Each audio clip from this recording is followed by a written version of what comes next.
Kabongga, mag-uubod kami ng nyog. Ganito mag-uubod ng nyog dito. Hindi basta-basta nag-uubod ng nyog dahil matrabaho din. Ito daw gawa ng bagyo ay natumba. Kaya wala na rin tong ano, kumbaga wala na siyang pakinabang, wala nang mangyayari. Mamamatay din to. Mamamatay din daw. Kaya kaysa masayang, kainin na natin. Dahil masarap naman talaga ang ubod ng nyog. Ito yung asawa ni Kuya, si Ate Susan. Ay, Ate Susan! So, sinama namin si Kuya nagkuha ng ubod. Dahil kapag bumabagyo talaga dito, maraming napipinsalang mga pananim. Siyempre, number 1 na dyan ang kasagingan at itong ang, gaya nitong buko, sayang. Lalo na ang tagal nila bago matanim. Kaso, nandito tayo sa... Mga 8 years na to. Oh, tingnan mo to, 8 years na to, Kabongga. Tapos, ano lang. Sa loob ng 8 years, wala pa silang napakinabangan ay natumba lang ng bagyo. Kaya ang nangyari, kaysa mabulok, kainin na natin, masarap naman yan. Bago natin makuha ang ubod ay pahihirapan ka muna. Sa bagay, wala naman talagang masarap sa panandalian. Paghihirapan mo talaga. Matagal pa yan, mga ilang bakbak pa ng balat. So, 8 years, ganyan pa lang ang kumbaga mas mabilis pang magpalaki ng bata kaysa magpalaki ng nyog. Yun na, naputol na, Kabongga. Gumulong na. Ito na yung pinagputulan niya, Kabongga. Grabe ang proseso pala ang pag-uubod Kaya pag may nagtitinda ng ubod ay maawa naman kayo, wag nang baratin. Isang puno ng nyog ang kailangan mo ilang oras mong tatabakin. Pero naman ang pagkasarap niyan. So ito yung pinutulan niya. Wala na tong pakinabang? O mayroon pa? Wala na yan. Wala. Tigas na yan. Matigas na ba yan? Matigas na. Ayo nga, matigas na. So yan matigas. Ito yung niya, yung dulo niya, Kabongga. At ito naman yung yung puno ng puno ng ubod ng nyog. Ito na nga yung pinutol. Ayan na. So yung kinukuha niya yung pinakagitna, yung kasi yung medyo matamis. Kailangan mo dito ng matinding puwersa at matalas syempre ang itak. Kasi pag yung itak mo ay napakapurol. Bukas ka matatapos.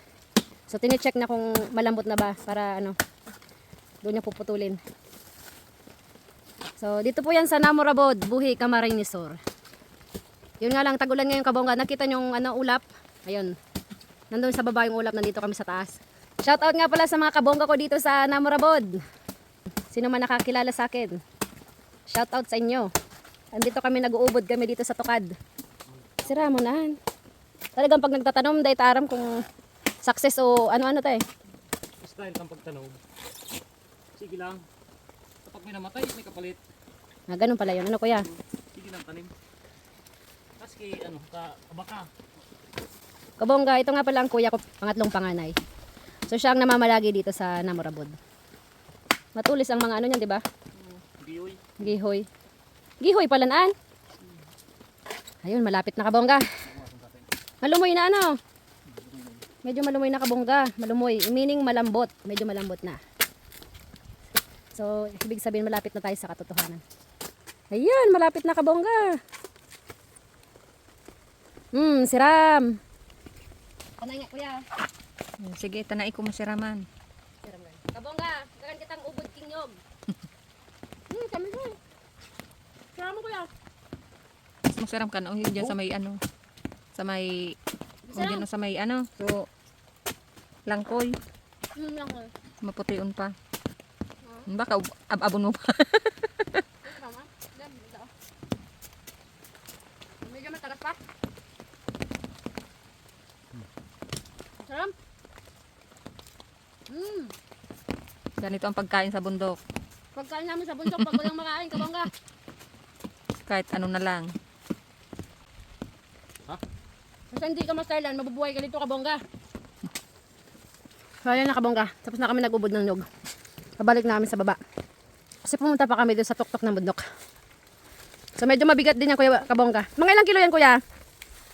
5. So sa isang bukong ganito kataas, ay medyo mababa dito siguro yan, Kaya ganoon, Kabongga, yung ganoon. Mga 5 kilo lang ang makukuha mo. So sabi ni Kuya ay 8 years na daw yung buko ng nyug na yan. Dahil gawa nga ng bagyo, natumba, ay nabali. So kaysa naman masayang, gawin na lang ubod at maulam. Sarap naman yan. Masustansya pa. Ukoy. Pwede rin ukoy. Lumpia daw. Pero masarap din yan igisa. O kaya naman ginataan. Dito baga ako na dulas. Dulas ako dito, Kabongga, pag-akyat ko. Sige, mamaya na, Kabongga, dahil baka maulit na naman. Balik na kami. Galing kami nanguhangan ng ubod tsaka nyog. Ayun si Jonas. Dala na ang mga anyog-anyog. So ito na, pabalik na kami. Yan yung nakuha naming ubod.